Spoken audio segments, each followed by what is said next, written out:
बिस्मिल्लाहिर्रहमानिर्रहीम अस्सलाम वालेकुम। आज मैं आप सबके साथ शेयर करूंगी मटन पाया की रेसिपी। चूँकि सर्दियां ज़ोरों शोर से आ चुकी हैं तो इस मौसम में इस तरह के खाने खाने को बहुत दिल चाहता है।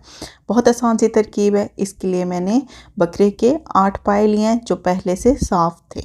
इनको मैंने पानी में डालकर तकरीबन 10 मिनट के लिए उबाला है और वो पानी गिरा दिया। आपने जो सादा पानी सादे पानी में डाल के इसको बॉयल करना है। उसके बाद आपने इसमें जो खड़े मसाले होते हैं वो और 4 गिलास पानी डालकर, अगर नमक डालना चाहते हैं तो डाल सकते हैं। आपने बॉयल होने के लिए प्रेशर कुकर में चढ़ा देना है। अच्छा जी, जो साबुत मसाले हैं उसमें जाएगी दालचीनी, इलायची, जो बड़ी इलायची होती है, तेज़पत्ता, लौंग और इसके साथ बादियान के फूल 2-3 और इसके साथ आपने थोड़ी सी काली मिर्चें भी डाल लिया। फिर आपने इसको प्रेशर कुकर में डालना है और जितनी देर में आपके हर जगह का हिसाब अलग है, तो मोस्टली हमारे यहाँ तो इस तरह होता है कि आधा घंटा लग जाता है पाए को गलने में। तो आपने 80 से 90% तक पाए गला लेने हैं। उसके साथ हमें चाहिए होंगे प्याज आपने 3 बड़े साइज़ के लेने हैं और 1 कप ऑयल लेंगे। अब ऑयल को आपने अच्छी तरह गर्म होने देना। उसके बाद फिर आपने इसमें प्याज को डाल देना है। प्याज डालकर आपने इनको अच्छी तरह गोल्डन ब्राउन करना है। जो चावलों के प्याज होते हैं और जो सालन के होते हैं दोनों में फ़र्क होता है। जो सालन के लिए बनाए जाते हैं उनको हल्का गोल्डन किया जाता है और जो चावल के लिए बनाए जाते हैं, फ्राई किए जाते हैं प्याज, उनको डार्कर कलर दिया जाता है क्योंकि चावलों में कलर हमें चाहिए होता है। अच्छा जी, इसके साथ 1 पोथी लहसुन की होगी, 3 इंच अदरक का टुकड़ा होगा और 5 से 6 हरी मिर्ची होंगी। इसको आप ऐसे ही काट कर जो प्याज हम गोल्डन ब्राउन कर रहे हैं उसमें डाल दें। क्योंकि हमने मसाले को पीसना है, मुझे इस तरह आसान लगता है और वाकई इस तरह बहुत जल्दी हांडी बन जाती है। अब 5 से 6 टमाटर लेने हैं और उनको आपने रफली काट लेना है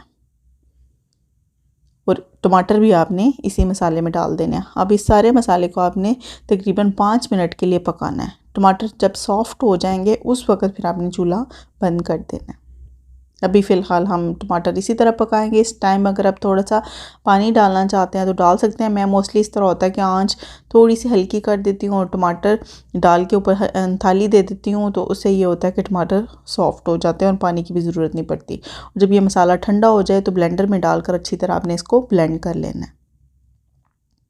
अब हमें जो मसाले चाहिए होंगे वो मैं आपको लिखवा देती हूँ। इसमें नमक, कुटी मिर्च, पिसी मिर्च, हल्दी और इसके साथ खुश्क धनिया, ज़ीरा और गरम मसाला, ये सारे मसाले हमें चाहिए होंगे। ये हम 1-1 टेबल स्पून के करीब ले रहे हैं।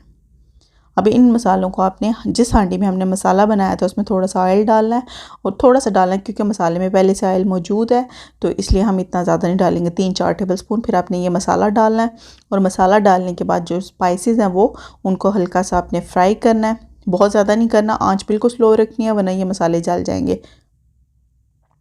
अभी आप ये देखें हल्की सी बबलिंग हो गई है, तो जो मैंने पाए बॉयल किए थे अब हम इसमें डाल देंगे। अगर आप खड़े मसाले निकालना चाहते हैं तो आप पाए निकाल लें और उसके बाद छान के डालें। मैं मोस्टली इसी तरह डाल देती हूँ, हमारे घर वाले आदी हैं, लेकिन अक्सर घरों में जो खड़ा मसाला होता है या मोटा मसाला होता है वो पसंद नहीं किया जाता। तो उसके लिए ये है कि या तो आप पोटली में डाल लें किसी भी मल के, और या फिर आप उसको छान के निकाल लें। पाए आपने याद से 80 to 90% गलाने हैं, फुल नहीं गलाने, वरना भूनते वो बिल्कुल टूट जाएंगे और पाए ढूंढने से भी आपको हांडी में नहीं मिलेंगे क्योंकि वो सारे इसमें मिक्स हो जाते हैं। अच्छा जी, अब आपने इनको फ्राई करना है। थोड़ा सा पानी अगर आप ज़रूरत महसूस करते हैं थोड़ा पानी डाल लें, या यखनी जो बची हुई है वो थोड़ी थोड़ी करके डाल लें, लेकिन आपने इन पायों को इस मसाले के साथ अच्छी तरह भूनना है। एटलीस्ट आपने 10 मिनट तो ज़रूर भुनाई करनी है। अब जो मसाला हमने ग्राइंड किया था वो हांडी में डाल देंगे और मसाला डालने के बाद भी इसकी भुनाई को जारी रखेंगे। क्योंकि इसमें थोड़ा सा पानी भी है तो पानी को खुश्क होने तक हम इसकी भुनाई करते रहेंगे। अब आप देख रहे हैं मैंने भून कर मसाला तकरीबन ड्राई कर लिया और जिस वक्त ऑयल ऊपर आ जाएगा उस वक्त आपने इसकी भुनाई छोड़नी है। थोड़ा थोड़ा पानी साथ लगाते जाएं अगर आपको महसूस होता है कि सालन जो है वो साथ लग रहा है। अब मैं इसमें जो यखनी बची थी वो मैं डाल दूँगी। आपने तकरीबन 4 गिलास के करीब यखनी या पानी जो भी डालना है, डालने के बाद आपने इसको आधा घंटा के लिए ढक्कन लगाकर पकने देना है। आधा घंटा बाद जितनी आपको ग्रेवी चाहिए उतनी छोड़ के फिर आप इसको डिश आउट कर लें। अच्छे पाए बनाने की टिप यही है कि जब आप पाए धोते हैं तो उस वक्त आप गर्म पानी से उनको 10 मिनट उबाल लें। गर्म पानी में डालकर तो उसके बाद वो पानी गिरा दें। उसके बाद आप पाए बनाएं तो बहुत अच्छा बनेगा, बिल्कुल किसी किस्म की स्मेल नहीं आएगी। और उसके साथ खड़े मसाले डालकर अपने इसको पाए जो हैं बॉयल करने हैं। देख सकते हैं कितने मज़ेदार बने। और पायों की मैं समझती हूँ कि परफेक्ट पाए बनने की पहचान यही, जब आप खाएं तो आपके हाथ आपस में चिपकने चाहिए। वो इसी सूरत में होगा जब आप पाए अच्छी तरह पकाएंगे। मुझे उम्मीद है आपको ये रेसिपी पसंद आई होगी। अपना बहुत सारा ख्याल रखिएगा। मैं इंशाल्लाह ताला नई रेसिपी के साथ आप सबके सामने हाज़िर होंगी। अल्लाह हाफिज़।